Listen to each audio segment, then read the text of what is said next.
അപ്പോൾ നമുക്ക് ഇൻഗ്രീഡിയൻസ് നോക്കാം. ആദ്യം ബാറ്റർ ഉണ്ടാക്കണം. ബാറ്റർ ഉണ്ടാക്കാനായിട്ട് 1 കപ്പ് കടലമാവ് എടുത്തിട്ടുണ്ട്. പിന്നെ നമുക്ക് ആവശ്യമുള്ളത് 2 ടീസ്പൂൺ അരിപ്പൊടിയാണ്. ശേഷം 1/4 ടീസ്പൂൺ മഞ്ഞൾപ്പൊടി, 1/2 ടീസ്പൂൺ മുളക് പൊടി, പിന്നെ 2-3 നുള്ള് കായം പൊടി, പിന്നെ ആവശ്യത്തിന് ഉപ്പ്, പിന്നെ 2-3 നുള്ള് ബേക്കിംഗ് സോഡയാണിത്. ഇതൊക്കെയാണ് നമുക്ക് ആവശ്യമുള്ള ഇൻഗ്രീഡിയൻസ്. ഇനി ഈ ഇൻഗ്രീഡിയൻസ് എല്ലാം നമുക്ക് കടലമാവിലേക്ക് ചേർത്ത് കൊടുക്കാം. എന്നിട്ട് ഇതെല്ലാം നന്നായിട്ട് മിക്സ് ചെയ്തെടുക്കാം. ഒരു സ്പൂൺ കൊണ്ട് ആദ്യം നന്നായിട്ട് മിക്സ് ചെയ്തെടുക്കാം. എന്നിട്ട് ഇതിലേക്ക് നമുക്ക് വെള്ളം ഒഴിച്ച് കൊടുക്കാം. മിക്സ് ആക്കിയതിന് ശേഷം വെള്ളം ഒഴിച്ച് കൊടുക്കാം. ഒന്നായിട്ട് വെള്ളം ഒഴിക്കുന്ന ആവശ്യമില്ല. കുറച്ചായിട്ട് വെള്ളം ഒഴിച്ചിട്ട് നന്നായിട്ടിത് കട്ടൊന്നുമില്ലാതെ നന്നായിട്ടിത് മിക്സ് ചെയ്തെടുക്കണം. അങ്ങനെ നമ്മൾ മാവ് റെഡിയാണ്, ബാറ്ററി റെഡിയാണ്. ഇങ്ങനത്തെ ഒരു ഫ്ലോയിങ് കൺസിസ്റ്റൻസിയാണ് വേണത്. 1/4 കപ്പ് വെള്ളം ഒഴിച്ചിട്ടുണ്ടാവും, നോക്കിയിട്ട് ഒഴിച്ചാൽ മതി. പിന്നെ ഇനി നമുക്കിത് അരമണിക്കൂറോളം മൂടി വെച്ചിട്ട് മാറ്റി വെക്കാം. ഇനി ആലു ബോണ്ട ഉണ്ടാക്കാൻ ആവശ്യമുള്ള ഇൻഗ്രീഡിയൻസ് നോക്കാം. ഇപ്പോൾ 2 വലിയ ഉരുളക്കിഴങ്ങ് എടുത്തിട്ട് തോല് ഉൾപ്പെടെ കുക്കറിലിട്ടിട്ട് ഒരു 4 വിസിലടുപ്പിച്ചിട്ട് വേവിച്ചെടുത്തിട്ടുണ്ട്. ഇത് ഓവർ കുക്ക് ആവാൻ പാടില്ല. ഇങ്ങനെ കോല് കുത്തി കഴിഞ്ഞാൽ ഉള്ളിലേക്ക് പോകണം. അങ്ങനത്തെ ഒരു കുക്കായാൽ മതി. കുറേ ഓവർ കുക്ക് അലിഞ്ഞു പോകാൻ പാടില്ല. 2 ഉരുളക്കിഴങ്ങ് എടുത്തിട്ടുണ്ട്. പിന്നെ നമുക്ക് ആവശ്യമുള്ളത് ഒരു 4-5 വെളുത്തുള്ളി എടുത്തിട്ടുണ്ട്. പിന്നെ ഒരു 3 പച്ചമുളക് എടുത്തിട്ടുണ്ട്. വെളുത്തുള്ളി നിങ്ങളെ വെളുത്തുള്ളിൻ്റെ സൈസിനനുസരിച്ചിട്ട് എടുക്കണം. ഇവിടെ വലിയ വെളുത്തുള്ളിയാണ് കിട്ടുക, അപ്പോൾ അതിനനുസരിച്ചിട്ട് 5 എടുത്തിട്ടുണ്ട്. ചെറുതാണെങ്കിൽ കുറച്ച് കൂടുതൽ എടുക്കുക. ഇത് ചതച്ച് എടുക്കേണ്ടതാണ്. പിന്നെ ആവശ്യമുള്ളത് 1/2 ടീസ്പൂൺ മഞ്ഞൾപ്പൊടി, 1/4 ടീസ്പൂൺ കായം പൊടി, ആവശ്യത്തിന് ഉപ്പ്, ഒരു 5-8 കറിവേപ്പില എടുത്തിട്ട് ഇതിങ്ങനെ ചോപ്പ് ചെയ്തെടുത്തിട്ടുണ്ട്, കട്ട് ചെയ്ത് വെച്ചിട്ടുണ്ട്. പിന്നെ 1/4 ടീസ്പൂൺ ജീരകം, ചെറിയ ജീരകം, 1 ടീസ്പൂൺ കടുക്, പിന്നെ ആവശ്യമുള്ളത് 1/4 കപ്പ് മല്ലിയിലയാണ്. ഇതൊക്കെയാണ് നമുക്ക് ആവശ്യമുള്ള ഇൻഗ്രീഡിയൻസ്. വെള്ളുള്ളിയും പച്ചമുളകും ചതച്ചെടുത്തിട്ടുണ്ട്. ഇങ്ങനെ ചതച്ചെടുത്താൽ മതി, അരച്ചെടുക്കേണ്ട ആവശ്യമില്ല. അങ്ങനെ ചങ്ക്സ് ആയിട്ട് എടുക്കണം. ഇനി നമുക്ക് ഉരുളക്കിഴങ്ങ് കൈ കൊണ്ട് അങ്ങനെ ഉടച്ചെടുക്കാം. നന്നായിട്ട് ഉടച്ചെടുക്കാം. കൈ കൊണ്ട് ഉടച്ചെടുത്താൽ മതി. ഇത് ഗ്രേറ്ററിലൊന്നും ചെയ്യേണ്ട ആവശ്യമില്ല. ഇതിങ്ങനെ കുറച്ച് ചങ്ക്സ് ഉണ്ടാവണം. ഇതിൽ കഷ്ണങ്ങളായിട്ട് ഇതിൽ കിടക്കണം.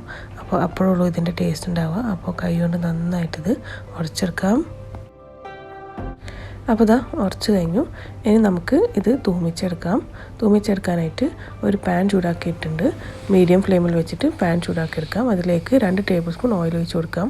ഓയിൽ ചൂടായാൽ ഇതിലേക്ക് കടുകും ചെറിയ ജീരകവും ചേർത്ത് കൊടുക്കാം. എന്നിട്ട് ഇത് പൊട്ടിക്കഴിഞ്ഞാൽ ഇതിലേക്ക് വേപ്പിൻ്റെ ഇല ചേർത്ത് കൊടുക്കാം. കൂടെ തന്നെ ഇതിലേക്ക് മഞ്ഞളും കായം പൊടിയും ചേർത്ത് കൊടുക്കാം. പിന്നെ വെളുത്തുള്ളിയും പച്ചമുളകും ചതച്ചതും ചേർത്ത് കൊടുക്കാം. ഇനി ഇതെല്ലാം നമുക്ക് നന്നായിട്ട് 1 മിനിറ്റോളം വഴറ്റിയെടുക്കാം. മിനിറ്റിന് ശേഷം നമുക്കിതിലേക്ക് ഉരുളക്കിഴങ്ങ് ചേർത്ത് കൊടുക്കാം. കൂടെ തന്നെ ഉപ്പും ചേർത്ത് കൊടുക്കാം. ഇനി ഗ്യാസ് ഓഫ് ചെയ്തിട്ട് ഇതെല്ലാം നന്നായിട്ട് നമുക്ക് മിക്സ് ചെയ്തെടുക്കാം. ഇനി ഇതിലേക്ക് നമുക്ക് മല്ലിയില ചേർത്ത് കൊടുക്കാം. എന്നിട്ട് നന്നായിട്ട് മിക്സ് ചെയ്തെടുക്കാം. മിക്സ് ചെയ്തിട്ട് ഉപ്പൊക്കെ പാകമുണ്ടോ എന്ന് നോക്കണം. ഉപ്പ് കുറവ് തോന്നുകയാണെങ്കിൽ ഉപ്പ് ചേർത്ത് കൊടുക്കാം. എന്നിട്ടിത് തണുപ്പിച്ചിട്ട് വേണം നമുക്ക് ഇത് ചൂട് മാറിക്കഴിഞ്ഞാൽ നമുക്കിതിൻ്റെ ബോണ്ട് ഉണ്ടാക്കിയെടുക്കാം. അപ്പോൾ നമ്മൾ മിക്സ്ചർ റെഡിയാണ്. ഇത് നന്നായിട്ട് തണുപ്പിച്ചിട്ട് വേണം നമുക്ക് ബോണ്ടയാക്കി എടുക്കാൻ. കുറച്ച് മിക്സ്ചർ കയ്യിലെടുത്തിട്ട് അത്യാവശ്യത്തിന് വലുപ്പത്തിന് എടുത്തിട്ട് നമുക്ക് റോളാക്കി എടുക്കാം. ഇതുപോലെ റോളാക്കി എടുത്തിട്ടുണ്ട് ഒരെണ്ണം. ബാക്കിയുള്ളത് നമുക്ക് ഇതുപോലെ തന്നെ റോളാക്കി എടുക്കാം. അപ്പോൾ നമ്മൾ ആലു ബോണ്ടൊക്കെ റോളാക്കി റെഡിയാണ്. ഇനി നമുക്ക് ചെയ്യേണ്ടത് ഇത് ഫ്രൈ ചെയ്യേണ്ടതാണ്. ഡീപ്പ് ഫ്രൈ ആണ് ചെയ്യുന്നത്. അതിനായിട്ട് ഡീപ്പ് ഫ്രൈ ചെയ്യാനായിട്ട് എണ്ണ ചൂടാക്കി എടുത്തിട്ടുണ്ട് മീഡിയം ഫ്ലെയിമിൽ വെച്ചിട്ട്. ഇനി നേരത്തെ ഉണ്ടാക്കിയ കടലമാവിലേക്ക് ഇത് ഓരോന്നായിട്ട് മുക്കി കൊടുക്കാം. നന്നായിട്ട് ഇത് കോട്ട് ചെയ്തെടുക്കണം മാവിൽ. എന്നിട്ട് നമുക്ക് ഇത് എണ്ണയിലേക്ക് ഇട്ട് കൊടുക്കാം. എത്രയാണ് നിങ്ങൾ പാനിൽ കൊള്ളുന്നത് അത്ര ഇട്ട് കൊടുക്കാം. എന്നിട്ടിത് ഇട്ടതിന് ശേഷം ഇത് തുടർത്ത് ഒന്ന് സെറ്റായി കഴിഞ്ഞിട്ട് വേണം ഇത് നമുക്ക് മറിച്ച് കൊടുക്കാം. തിരിച്ചും മറിച്ചിട്ടും വേണം ഇത് ഫ്രൈ ചെയ്തെടുക്കാൻ. ഒന്ന് ചെറുതായിട്ടൊന്ന് സെറ്റായി കഴിഞ്ഞാൽ നമുക്കിത് തിരിച്ചിട്ട് കൊടുക്കാം. എന്നിട്ട് ഇങ്ങനെ തിരിച്ചിട്ടും മറിച്ചിട്ടും ഒരു ഗോൾഡൻ കളറാവണ വരെ നമുക്കിത് ഫ്രൈ ചെയ്തെടുക്കാം. അങ്ങനെ ഒരു ഗോൾഡൻ കളർ ആയിട്ടുണ്ട്. ഇനി നമുക്കിത് എണ്ണയിൽ നിന്ന് കോരിയെടുക്കാം. ഒരു പ്ലേറ്റിലേക്ക് മാറ്റിയിടാം. പിന്നെ ബാക്കിയുള്ള ബോണ്ടയും ഇതുപോലെ തന്നെ ഫ്രൈ ചെയ്തെടുക്കാം.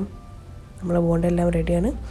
ആ സെയിം എണ്ണയിൽ തന്നെ കുറച്ച് കടലമാവ് ബാക്കി ഉണ്ടാകും. അപ്പോൾ ആ ബാക്കിയുള്ള കടലമാവിലേക്ക് നമുക്ക് വെളുത്തുള്ളി ചെറുതായി അരിഞ്ഞിട്ട് നന്നായിട്ട് ചെറുതായി അരിഞ്ഞ് ചേർത്ത് കൊടുക്കാം. എന്നിട്ട് നന്നായിട്ട് മിക്സ് ചെയ്തെടുക്കാം കൈകൊണ്ട്. എന്നിട്ട് കൈകൊണ്ട് തന്നെ ഇങ്ങനെ എണ്ണയിലേക്ക് നമുക്ക് ചെറിയ ചെറിയ ബോൾസ് ആയിട്ട് ഇട്ട് കൊടുക്കാം. ഇതുപോലെ തന്നെ ഇതെന്തിനാണെന്ന് പിന്നെ പറഞ്ഞുതരാം. എന്നിട്ട് ഇതൊന്ന് ഗോൾഡൻ ഫ്രൈ ആക്കി എടുക്കാം. ഗോൾഡൻ ബ്രൗൺ ആക്കി എടുത്തിട്ട് ഇത് കോരിയെടുക്കാം നമുക്ക്. എന്നിട്ട് ഇതൊന്ന് ചൂടാറിയതിന് ശേഷം മിക്സർ ജാറിലേക്ക് ഇട്ട് കൊടുക്കാം. എന്നിട്ട് നന്നായിട്ട് ഇത് പൊടിച്ചെടുക്കാം. അപ്പോൾ ഇത് പൊടിച്ചെടുത്തിട്ടുണ്ട്, നൈസാക്കി പൊടിച്ചെടുത്തിട്ടുണ്ട്.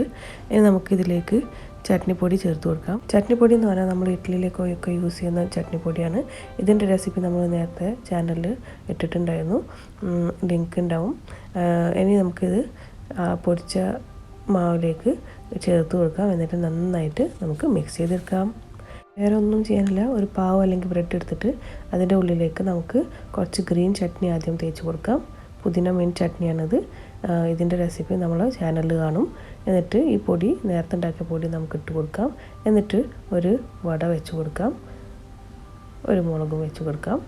എന്നിട്ട് ഇത് സെർവ് ചെയ്യാം, എൻജോയ് ചെയ്യാം. ഇതൊരു അടിപൊളി ഡിഷാണ്, സ്ട്രീറ്റ് ഫുഡാണ്. ബോംബെയിലും നോർത്ത് സൈഡിലൊക്കെ കിട്ടുന്ന ഒരു അടിപൊളി സ്ട്രീറ്റ് ഫുഡാണ്. വളരെ ടേസ്റ്റിയാണ്, വളരെ സിമ്പിളുമാണ് ഉണ്ടാക്കാൻ.